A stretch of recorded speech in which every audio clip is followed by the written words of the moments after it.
Soy sauce. The world's favourite condiment for Asian food is perfect with everything, from flying fish to chicken fried rice. But that intense savoury flavour takes months of hard work to perfect. So, how do they do it?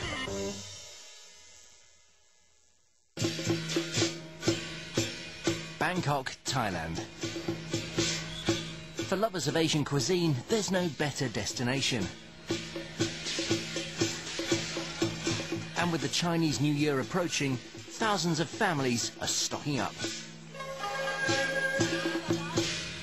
No matter what the busy people of Bangkok are buying, there's one thing they'll all have on their plates. Soy sauce. And whether you're savouring a slice of sea cucumber at a street market or tucking into a meal at a top London restaurant, it's the condiment that goes with everything. Award-winning Asian chef Paul Greening couldn't live without it. Soy sauce is one of the fundamentals of Asian cooking. You could say it is the salt of Asia, so to speak. For 2,500 years, it's been the key to Asian cuisine. At this factory on the outskirts of Bangkok, they haven't been churning it out quite that long, only since 1912. Here, the company produces almost 10 million bottles of sauce. Unsurprisingly, the main ingredient of soy sauce is soybeans. Millions of them, and they're fresh from the farm. To make sure you don't get any farm dirt in your dim sum, the beans are screened and cleaned. But the clean beans are still rock hard. To soften them up, 3-ton batches of the beans are put through a 2-hour, 100 degrees Celsius spin cycle. The problem is that this creates big lumps of bean, so chunky you'd choke on them. These churners break the blocks down into a steaming brown mush, which is passed on for processing.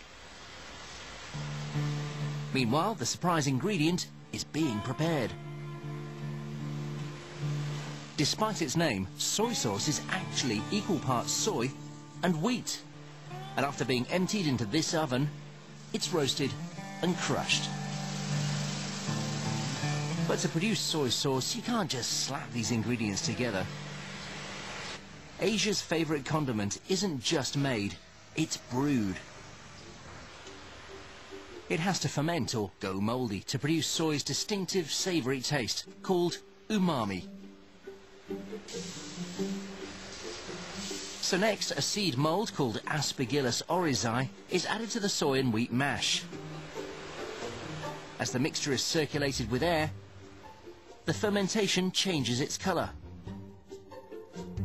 After basking for 48 hours at 37 degrees Celsius, the mould has taken hold, and the mixture is now known as koji. But koji isn't yet soy sauce, so now more salty water is added, as well as special bacteria and yeasts to encourage fermentation. Then it's left for 4 months in 20-ton tanks. The problem is that this mud-like mixture is now more sludge than sauce.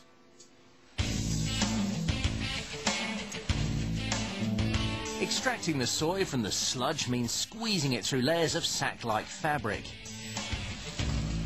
As the operator layers the sauce on, he creates a soy and sack sandwich 400 slices thick. After 8 hours of coating and folding, the 3-metre stack is topped up and squeezed with a 20-ton press. Like a castle cafetiere, this slowly squashes the soy through the cloth. The problem is that this leaves behind tons of unappetising brown residue. Rather than throw this away, super scrapers like these two peel away each layer and set the high-protein carpet squares aside for use as cattle feed. The sweet-smelling cocktail of fermented soybean and wheat is known as raw soy sauce. To transform this into the 28 varieties of sauce they make here, it's pumped over to the flavouring section. Here the raw products can become oyster or mushroom, light or dark, chilli or sweet sauce. Carefully measured quantities of salt and sugar are added to the mix, along with a quick sprinkle of the company's secret ingredients. Perfect for enhancing the flavour of braised pork. The umami that comes out of the soy is fantastic with the pork.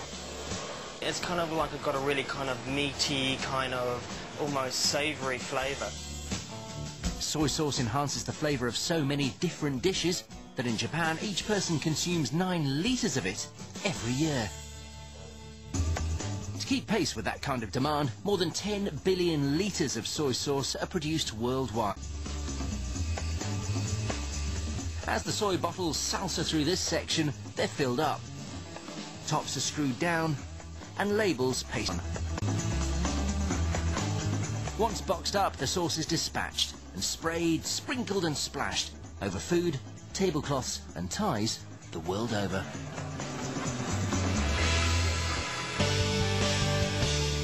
Still to come.